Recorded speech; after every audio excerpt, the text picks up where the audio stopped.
हाँ, तो अपनों ने 13.2 के फर्स्ट एंड सेकंड क्वेश्चन के सेकंड पार्ट तक का काम कंप्लीट कर लिया था, ठीक है।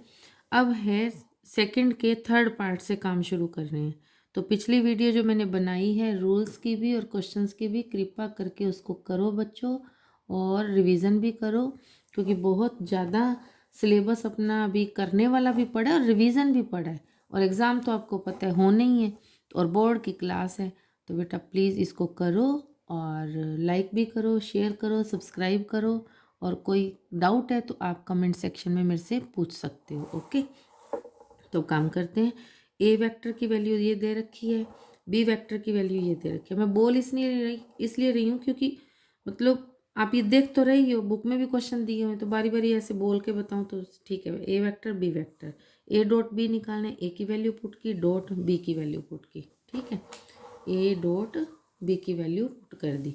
अब अपने को फिर वही आई डॉट आई रखना है, जे डॉट जे रखना है, के डॉट के रखना है। तो आई डॉट आई में क्या आएगा, 5 2 जा 10, आई डॉट आई 1 हो गया। जे डॉट जे का लेना है तो 1 इंटू -3, तो -3 आ गया, जे डॉट जे 1 हो गया। -2 इंटू 0, तो 0 ही हो जाएगा चाहे वो कोई है, बाकी सारी टर्म्स अपनी वैसे ही 0 हो जाएंगी एज पर रूल, ठीक है। आंसर क्या आ गया, 10 - 3 = 7। तो ये क्वेश्चन आपका यहाँ कंप्लीट होता है। अब अपने पास है क्वेश्चन नंबर थर्ड। तो क्वेश्चन नंबर थर्ड जो है एक अपने पास थ्योरम टाइप है तो छोटा सा, बट ये इंपॉर्टेंट क्वेश्चन है, इसको ढंग से कर लेना। कुछ नहीं है, एक लाइन ध्यान में रखनी है आपको और ज़्यादा कुछ नहीं करना। अपने को वैल्यू क्या दी हुई है, vector of A dot vector of B का whole square, simple whole square prove ये करना है अपने को।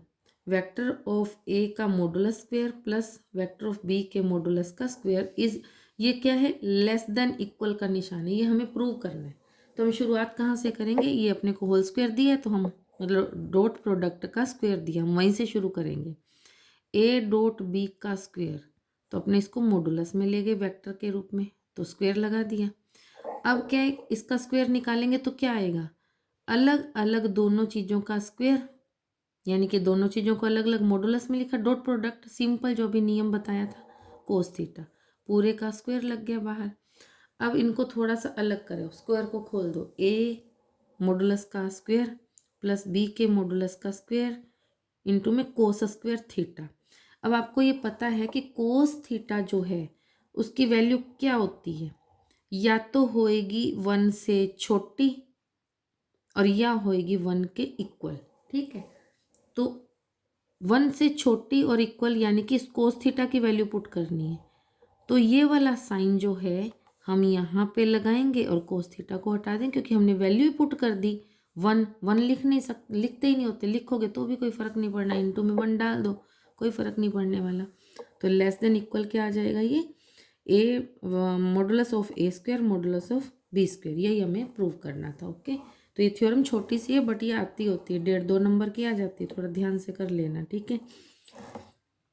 अब क्वेश्चन नंबर फोर्थ जो है, पी का जो अपने को पॉइंट है वो ये दे रखा है कोऑर्डिनेट, और क्यू का कोऑर्डिनेट ये दे रखा है। अब हमारी बात तो वेक्टर में चलनी है ना, तो इनको अपने को यूनिट वेक्टर में बदलना भी पड़ता है, आई जे के लगा के, ठीक है। और अपने से एंगल पूछा गया, पी ओ क्यू का एंगल, एंगल का मान फाइंड करना मैंने आपको बताया था, डॉट प्रोडक्ट से कोस थीटा की वैल्यू फाइंड करना, ठीक है। कोई बात नहीं, अगर ध्यान नहीं भी है तो अभी यहाँ से देख लेंगे अपने, मैं जो करवा रही हूँ। ओ इसमें क्या है, ओ एक ओरिजिन बिंदु लेके चले हैं, तो लेट हम कौन जो एंगल जो है पी ओ क्यू उसको हम थीटा लेट कर लेते हैं। और कोई भी अपने को वेक्टर लेके चलते तो मैंने आपको बताया था ओरिजिन बिंदु यानी ओरिजिन पॉइंट के अकॉर्डिंग लेके चलते हैं। तो पी को हमने ओपी लेट किया, तो ओपी लेट करेंगे तो इसको ए वेक्टर लेट कर लिया, जिसकी वैल्यू क्या बनेगी, 3 और 4 दिया हुआ, 3,4, तो 3i + 4j प्लस के की वैल्यू नहीं है तो 0 के पुट कर देंगे, क्योंकि पुट कर लेना ही बेटर होता है, बेशक नहीं है तो उसको 0 पुट कर दो। ओ क्यू को हमने बी वेक्टर लेट कर लिया, 12,9 है, तो 12i + 9j + 0k। ओके, अब हमें फॉर्मूला हमारा क्या है, पहले मैं आपको फॉर्मूला बता देती हूँ कि फॉर्मूला क्या है, फिर आपको पता चल जाएगा कि हमने ये सारी वैल्यू पुट क्यों की है, ठीक। फॉर्मूला अपने पास ये है, मैंने आपको बताया भी था पहले, cos theta is equal to vector of A dot vector of B upon modulus दोनों वेक्टर्स का लेके चलना है।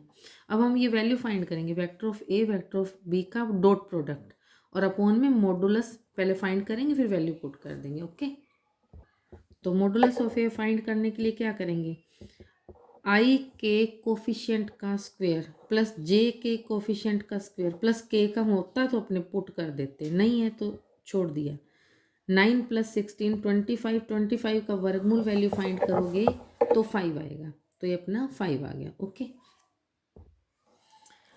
अब हम बी के वेक्टर का मॉडुलस फाइंड करेंगे। तो 12 और 9 था अपने पास पॉइंट, के इसकी वैल्यू भी के की नहीं है, तो रूट में क्या आएगा 144 12 का प्लस 81 9 का आ जाएगा। तो इनको जब टोटल करोगे तो कितना आएगा 225, 225 का अगर अपने रूट वैल्यू निकालें तो 15 आता है, तो 15 आ गया। अब हमें निकालना है ए डॉट बी, क्योंकि फॉर्मूले में ए डॉट बी भी चाहिए। तो A dot B simple product जो भी कई बार कर चुके हो पिछले सवालों में, तो क्या है आई डॉट आई 1 होता है, जे डॉट जे 1 होता है, के डॉट के 1 होता है। तो 12 3 जा 36, 9 4 जा 36, ये तो जीरो है, जीरो हो गया, तो 36 और 36 ऐड किया तो 72। तो cos theta is equal to dot product किसका, वेक्टर ए वेक्टर बी का अपॉन में मॉडुलस वैल्यू दोनों की, ठीक है, इनटू में। तो 72 ऊपर, क्योंकि डॉट प्रोडक्ट की वैल्यू हमारी 72 निकली, 72 अपॉन दोनों की वैल्यू हम निकाल चुके हैं पहले मॉडुलस की, 5 × 15, तो 72/75, तो इज इक्वल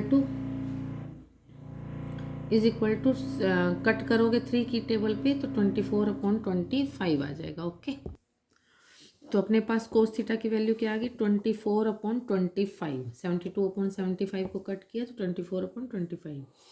तो थीटा की वैल्यू क्या आ जाएगी, इन्वर्स में हो जाएगा कोस इन्वर्स 24/25।